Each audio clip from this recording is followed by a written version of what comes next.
আমরা তো আজাদি শব্দটা এত ব্যবহার কিন্তু আমরা দেখিনি এর আগে। আমাদের আজাদ নামে বহু নাম আছে, কিন্তু আজাদির যে ব্যবহারটা এখন, হ্যাঁ, সেটা কিন্তু আমরা সেভাবে দেখিনি। কিন্তু এই যে আজাদি শব্দটা এখন অনেক ব্যবহৃত হচ্ছে, আপনারা কিভাবে দেখবেন জানি না, কিন্তু আজাদি তো ইন্ডিয়ার বামপন্থীদের যারা স্লোগান করেছে সেই বামপন্থীরা তো এটা আজাদি ব্যবহার করেছে, আমরা দেখেছি।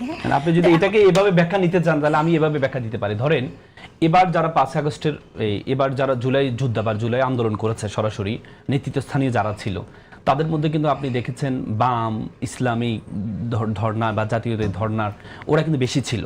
ওরা যখন এই যে বিভিন্ন 9 দফা দিয়েছে, বিভিন্ন স্লোগান দিয়েছে, এই স্লোগান কিন্তু তারা তাদের এই থেকে ধারণ করেই কিন্তু এক একজন এক এক রকম দিয়েছে। এবার আন্দোলনটা কিন্তু একটা মানে সংকরের মতো হয়েছে, সবাই মিলে যুক্ত হয়েছে এবং পরিকল্পনাগুলো, স্লোগানগুলো, শব্দগুলো সবাই মিলেই করেছে। তবে এটা এভাবেই নিতে পারেন যে তখন যারা ইসলাম প্রিয় যারা আছে তারা কিন্তু একটু বেশি আন্দোলনে বেশি ছিল।